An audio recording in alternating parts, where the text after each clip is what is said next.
श्री रामकृष्ण वचनामृत परिच्छेद 22.3।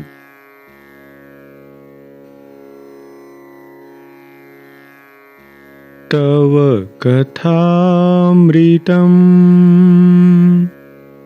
तप्तजीवनम् कविभिरीडितम् कल्मषापहम् श्रवणमङ्गलम् श्रीमदाततं भुवि गृह्णन्ति ये भूरिदा जना भुवि गृह्णन्ति ये भूरिदा जना।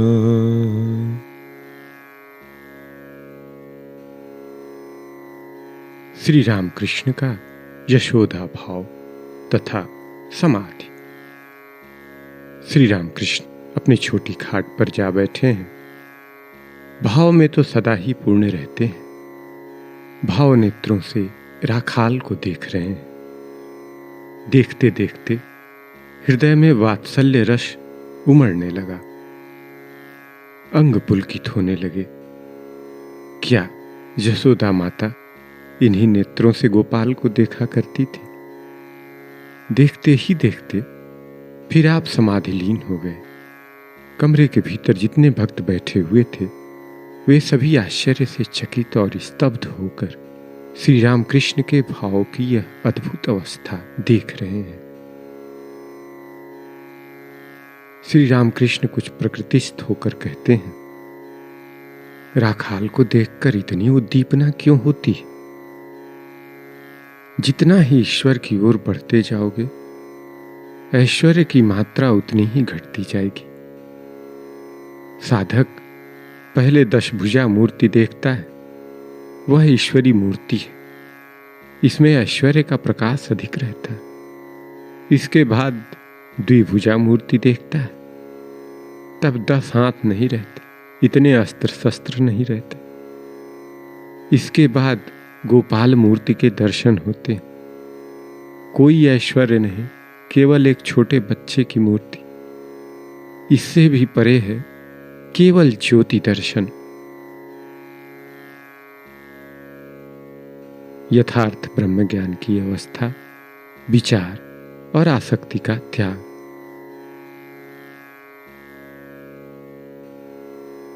उन्हें प्राप्त कर लेने पर, उनमें समाधिमग्न हो जाने पर फिर ज्ञान विचार नहीं रह जाता। ज्ञान विचार तो तभी तक है जब तक अनेक वस्तुओं की धारणा रहती, जब तक जीव जगत हम तुम यह ज्ञान रहता है। जब एकत्व का यथार्थ ज्ञान हो जाता है तब चुप हो जाना पड़ता है। जैसे त्रिलंग स्वामी ब्रह्मभोज के समय नहीं देखा, पहले खूब गुलगपाड़ा मचता है। ज्यों ज्यों पेट भरता जाता है त्यों त्यों आवाज घटती जाती। जब दही आया तब सुप सुप, बस कोई शब्द नहीं।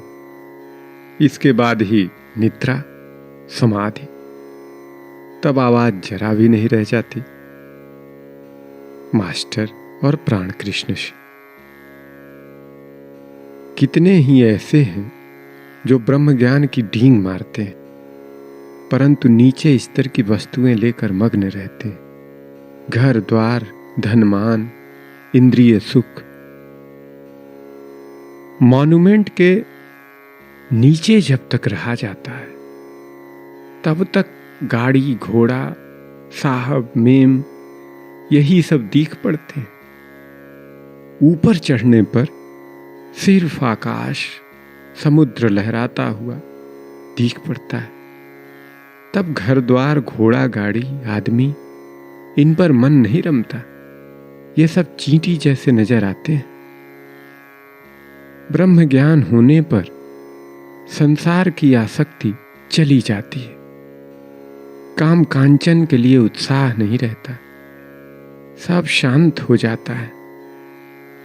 काठ जब जलता है तब उसमें चटाचट आवाज होती है और कड़वा धुआं भी निकलता है। जब सब जलकर खाक हो जाता है तब फिर शब्द नहीं होता। आसक्ति के जाते ही उत्साह भी चला जाता है। अंत में केवल शांति रह जाती। ईश्वर की ओर जितना ही बढ़ता है उतनी ही शांति मिलती। शांति शांति शांति प्रशांति। गंगा के निकट जितना ही जाया जाता है उतना ही शीतलता का अनुभव होता जाता है। नहाने पर और भी शांति मिलती है। परंतु जीव जगत 24 तत्व, इनकी सत्ता उन्हीं की सत्ता से भासित हो रही है। उन्हें छोड़ देने पर कुछ भी नहीं रह जाता। एक के बाद शून्य रखने से संख्या बढ़ जाती। एक को निकाल डालो तो शून्य का कोई अर्थ नहीं रह जाता। प्राण कृष्ण पर कृपा करने के लिए श्री राम कृष्ण अपनी अवस्था के संबंध में कह रहे हैं। श्री राम कृष्ण, ब्रह्म ज्ञान के पश्चात, समाधि के पश्चात कोई कोई नीचे उतरकर विद्या का मैं, भक्ति का मैं लेकर रहते हैं। हाट का क्रय विक्रय समाप्त हो जाने पर भी कुछ लोग अपनी इच्छा अनुसार हाट में ही रह जाते हैं, जैसे नारद आदि। वे भक्ति का मैं लेकर लोक शिक्षा के लिए संसार में रहते हैं। शंकराचार्य ने लोक शिक्षा के लिए विद्या का मैं रखा था। आसक्ति का नाम मात्र भी रहते वे नहीं मिल सकते। सूत के रेशे निकले हुए हों तो वह सुई के भीतर नहीं जा सकता। जिन्होंने ईश्वर को प्राप्त कर लिया है उनके काम क्रोध नाम मात्र के हैं, जैसे जली रस्सी। रस्सी का आकार तो है परंतु फूकने ही से उड़ जाती है। मन से आसक्ति के चले जाने पर उनके दर्शन होते हैं। शुद्ध मन से जो निकलेगी वह उन्हीं की वाणी है। शुद्ध मन जो है, शुद्ध बुद्धि भी वही है और शुद्ध आत्मा भी वही, क्योंकि उन्हें छोड़ कोई दूसरा शुद्ध नहीं है।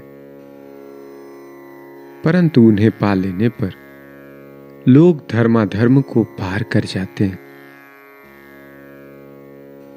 इतना कहकर श्री राम कृष्ण मधुर कंठ से भक्त राम प्रसाद का एक गीत गाने लगे।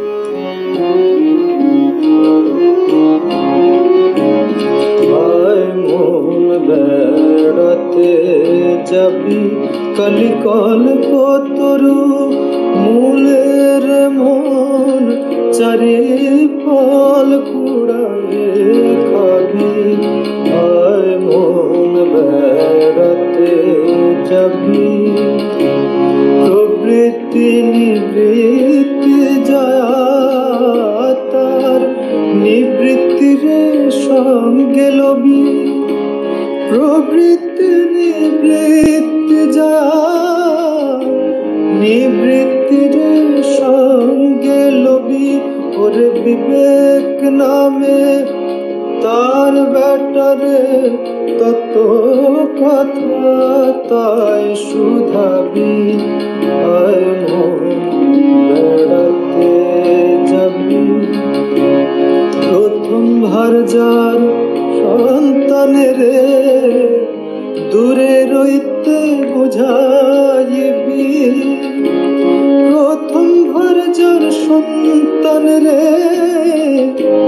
দূরে রইতে বুঝাইবি যদি না মানে প্রবোধ জ্ঞান সিন্ধু মাঝে ডুবাইবি আয় মন বেড়াতে যাবি সূচি ও সূচির লয়ে দিব্য ঘরে কবে শুবি সূচি ও সূচিরে লয়ে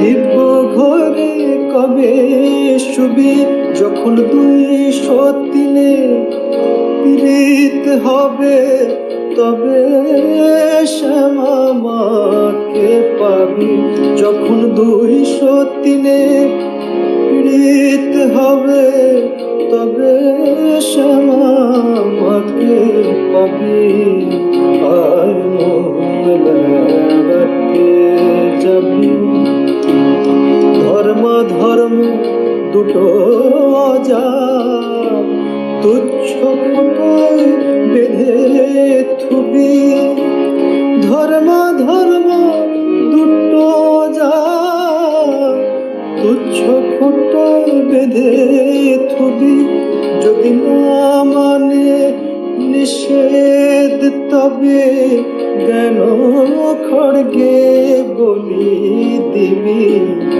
আয় মন বেড়াতে যাবি কালিকল পতর মূলের মন চারি ফল কুড়ায়ে খাবি আয় মন বেড়াতে যাবি আয় মন বেড়াতে যাবি।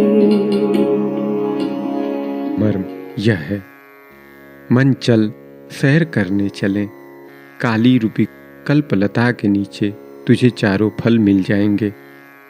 अपनी प्रवृत्ति और निवृत्ति इन 2 पत्नियों में से तू निवृत्ति को साथ लेना और उसी के पुत्र विवेक से तत्व की बातें पूछना। राम कृष्ण शरणं शरण्ये राम कृष्ण शरणं राम कृष्ण